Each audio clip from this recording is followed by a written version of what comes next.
Yes, good morning students. आज class 12th के lesson number 1 का बड़े क्वेश्चंस में, लॉन्ग क्वेश्चंस में क्वेश्चन नंबर 4 पढ़ेंगे अपन। इसमें देखिए क्वेश्चन क्या बोलता है। इसमें क्वेश्चन में भी आपको कुछ सेंटेंस जो है, कुछ वर्ड्स काम में आ सकते हैं जो आप आंसर बना सकते हैं। What changes had come about in the Malik family by the time mister Malik retired. तो बहुत क्या क्या चेंजेस हो गए थे, हेड कम हो चुके थे about in the Malik family, Malik के फैमिली में by the time mister Malik retired, और जिस समय मिस्टर मलिक रिटायर्ड हुए उस समय क्या क्या चेंज हो चुके थे। तो यहाँ देखिए वॉट को हटा देंगे और मैनी चेंजेस या several changes had come about in the Malik family by the time mister Malik retired. तो केवल आपको यह मैनी जोड़ना है, तो एक सेंटेंस आपका ये फ्री के अंदर तैयार हो गया। और चूंकि इसमें जो है ये पास्ट टेंस में चल रहा है या वर्ब की सेकंड फॉर्म में चल रहा है, थर्ड फॉर्म में चल रहा है। सेकंड फॉर्म, अगर क्वेश्चन सेकंड फॉर्म में चलता है तो आपको आंसर भी सेकंड फॉर्म में ही देना है। और यहाँ पर हैड कम है ना, हैज़ हैव हैड के साथ में वर्ब की थर्ड फॉर्म अगर लगती है तो अपन को उसका हैड के साथ में, ये हेड कम है तो अपन हेड कम में भी हेड प्लस वर्ब की थर्ड फॉर्म में भी अपन इसको यूज़ कर सकते हैं। लेकिन अगर आपको हार्ड पड़े, जो नॉर्मल स्टूडेंट्स हैं वो सेकंड फॉर्म में वर्ब की सेकंड फॉर्म का यूज़ करके भी इसके जो है सेंटेंस बना सकते हैं। तो देखिए सेवरल चेंजेस या मैनी चेंजेस, सेवरल की जगह मैनी कर सकते हैं। Head come about in the, अगर इसमें याद करना चाहे तो हेड कम ये याद करना है। मैंने पहले भी आपको बताया कि आपको इंग्लिश में पूरा सेंटेंस नहीं याद करने, पूरे क्वेश्चन आंसर लर्न नहीं करने हैं, बल्कि आपको केवल हेल्पिंग वर्ब, सहायक क्रिया और वर्ब याद कर लीजिए। उसके आगे जो भी सब्जेक्ट है, जो भी कर्ता बनता है वो लगा दीजिए, और उसके इनके बाद में हेल्पिंग वर्ब और वर्ब के बाद में आप जो है थोड़ा थोड़ा जोड़ते चलेंगे तो आपके सेंटेंस बनते जाएंगे। अब दीज वर्ब, अब क्या क्या दीज वर द चेंजेस, कौन कौन से चेंजेस थे, तो इसमें आप these were the changes that the Malik had got their own house built, और उनका खुद का जो घर था वो बन चुका था। हैड गॉट, गॉट भी कर सकते हैं, हैड गॉट भी कर सकते हैं। कमज़ोर स्टूडेंट है तो गॉट कर सकते हैं। Mister Malik took down interest in the getting, Mrs Malik took keen interest. अब यह टुक याद करना है आपको, उन्होंने इंटरेस्ट लिया है ना, बहुत इंटरेस्ट लिया in getting this house build and furnished, built and furnished बनने में और उसको सजावट करने में। She had taken, she took भी कर सकते हैं आप, शी हैड टेकन वो ले चुकी थी, हैड टेकन मीन्स ले चुकी थी, लॉट ऑफ पेन्स बहुत ज़्यादा दर्द, in getting the house ready घर को तैयार करने में। After this Mrs Malik, Mr Malik's mother in law, Mrs mother या मिसिज आएगा, Mrs Malik's mother in law या Mr Malik's mother passed away, passed away की जगह डाइड भी आप यूज़ कर सकते हैं, मर गई। देयर डॉटर, उनकी बेटी जो थी, हैड बीन मैरिड, मैरिड भी लगा सकते हैं, daughter married before mister Malik retired, ये देखिए वर्ब की सेकंड फॉर्म आ गई। देन देयर सन, और ये देखो क्या क्या हुआ, मकान, उनकी मिसेज ने तो मकान बनाने में इंटरेस्ट लिया, मकान बनाया, और उनकी मदर जो थी वो, उनकी मिस्टर मलिक की मदर की डेथ हो गई, शी डाइड। बेटी की शादी हो गई, शी मैरिड, बेटे की भी शादी हो गई, he married. Their house had not been released, vacated, अब ये रिलीज की जगह आप देखिए वेकेटेड भी कर सकते हैं, फ्री भी कर सकते हैं, अनकन्फाइंड भी कर सकते हैं। तो देयर हाउस ये सब्जेक्ट हो गया, had not yet been released, और इसमें वॉज का भी यूज़ कर सकते हैं, was not vacated, was not, और ये जो वेकेटेड है नहीं खाली नहीं हुआ था। और जो इंटेलिजेंट है वो पूरा लर्न कर सकते हैं बाय द गवर्नमेंट, क्योंकि गवर्नमेंट ने उसको किराए पे लिया था। This Mr and Mrs Malik lived, तो यहाँ आपको क्या याद करना, ओनली लिव्ड। तो lived with their son and daughter in law in a rented house, तो वो एक किराए के मकान में रह रहे थे। अब देखिए इसमें केवल लिव्ड आपने याद किया, तो आगे तो क्या क्या लगा दिया, Mr and Mrs Malik, their son and daughter in law, ये ऊपर भी ले सकते हो आप। तो lived in a rented house, एक किराए के मकान में। उसके बाद question number 5, what important details were highlighted in the sketch map of the house. तो जो वो मकान, उनका जो मकान बना रहे थे वो दोनों मिलकर के, और उसके स्केच में क्या क्या चीज़ें हाईलाइटेड की गई थी, किस चीज़ पर जोर ज़्यादा दिया गया था। तो आपको पता ही है स्टोरी में क्या जोर दिया गया था कि एक तो स्टोर रूम बनाया जाए 10 बाई 8 फीट का, जिसमें उनकी मिसेस मलिक की सास रहेगी, और उनके मरने के बाद उसको स्टोर में बदल दिया जाएगा। इसको देख के सारे परेशान हुए थे। तो ये क्वेश्चन आंसर देखिए, आपको क्या क्या याद करना है। तो इम्पोर्टेंट डिटेल्स, ये क्वेश्चन में से देखिए आप ले रहे हैं आधा से ज़्यादा सेंटेंस। ये इम्पोर्टेंट डिटेल्स वर हाईलाइटेड, है ना, which were highlighted in the sketch map of the house were. अब इसमें ये जो वर है ना, ये यहाँ लगा है हाउस के बाद में, क्योंकि इसमें कर्ता पूरा लंबा चौड़ाई है।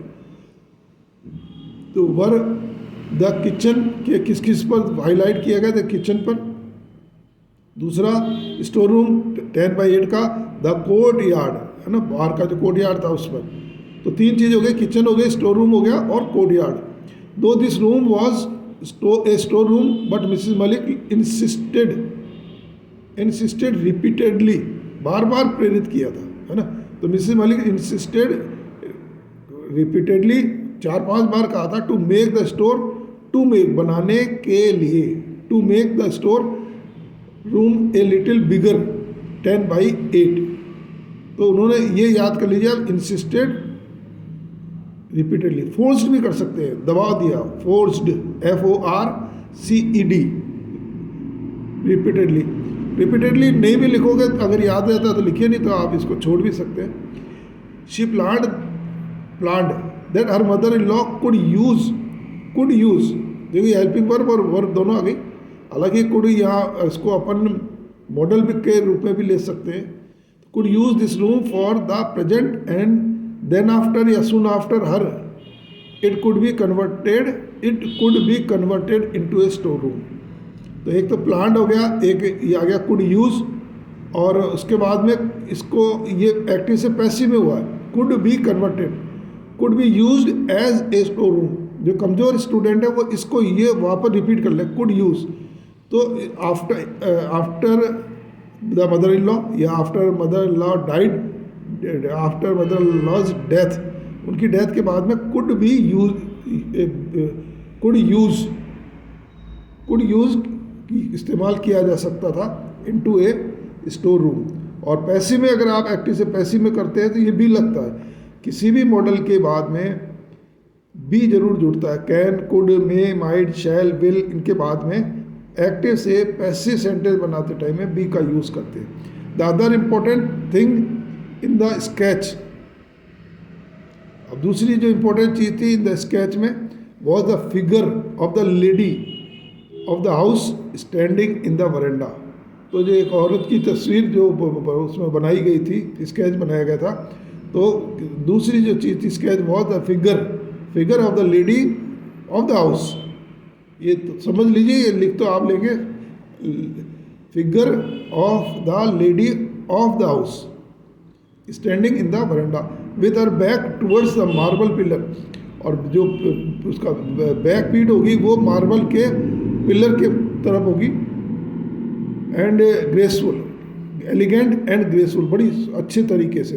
And image containment clad in maroon sari, and she may be wearing maroon sari, है ना।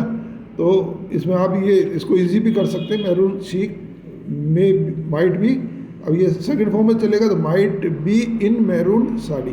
Mrs Malik felt that architect had painted her, और उसको ऐसा लग रहा था जैसे कोई मिसेस मलिक को कि ये तस्वीर जो है वो उसकी खुद की है, लेडी की बनाई गई थी, लेकिन felt that architect had painted her. Painted her का भी कर लेंगे तो आप ज़्यादा गलत नहीं होगा, लेकिन जो होशियार है वो हैड पेंटेड का यूज़ करें, क्योंकि क्वेश्चन में हेड का यूज़ किया गया, तो आप भी इसमें हेड का यूज़ कर सकते हैं। ये क्वेश्चन नंबर आपका 5 हुआ। इसके बाद में अपन लेते हैं क्वेश्चन नंबर 6। लॉन्ग क्वेश्चन है। लॉन्ग क्वेश्चन में मैं पहले ही बता चुका हूँ आपको कि आपको क्या करना है,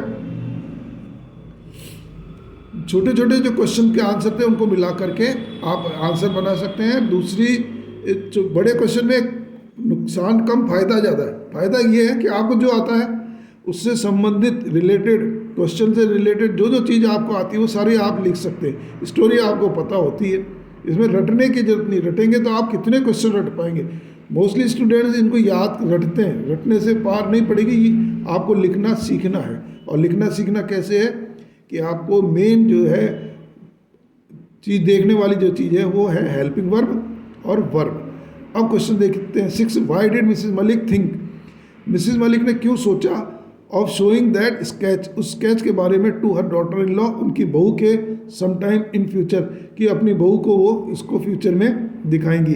द आर्किटेक्ट हैड प्रिपेयर्ड, ऊपर पेंटेड भी किया गया था, तो आप पेंटेड भी कर सकते हैं। हेड को आप चाहे तो छोड़ भी सकते हैं। द आर्किटेक्ट पेंटेड या prepared A sketch of Mrs Malik new house, in new house. The sketch also had the figure, उसमें स्केच में फिगर थी of the lady of the house की, जो इस घर की जो लेडी है, मालकन है, उसकी ये तस्वीर है। With her back towards the marble pillar elegant and graceful. अब ये देखिए, इसमें जो कई सेंटेंस क्वेश्चन नंबर 5 में थे, उनमें काफ़ी चीज़ इसके अंदर भी आप यूज़ कर सकते हैं। ये बड़े क्वेश्चन में फ़ायदा होता है। तो ये वाला रिपीट हुआ आंसर क्वेश्चन, ये सेंटेंस।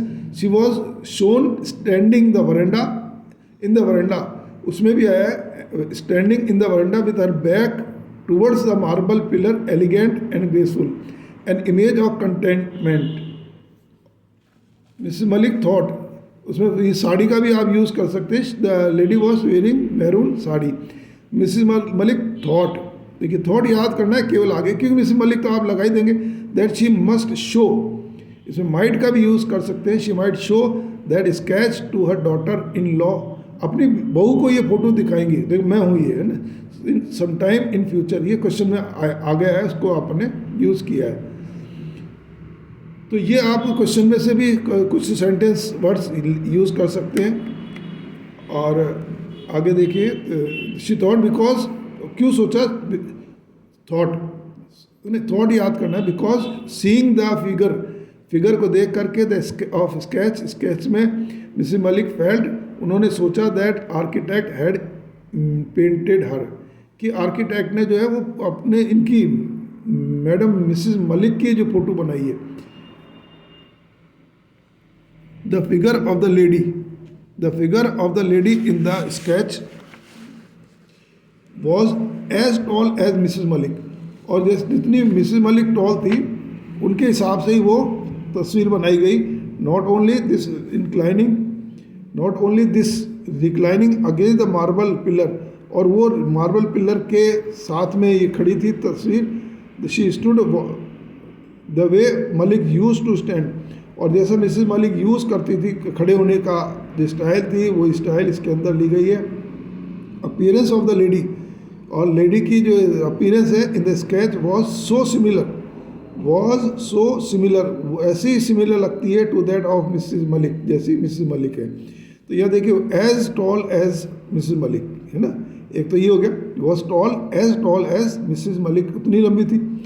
और this reclining against the, standing against the marble pillar in the verandah भी कर सकते हैं। शी स्टूड, जैसे वो खड़ी होती थी उसी तरीके से वे में यूज टू स्टैंड, और जैसे वो खड़ा हुआ करती थी।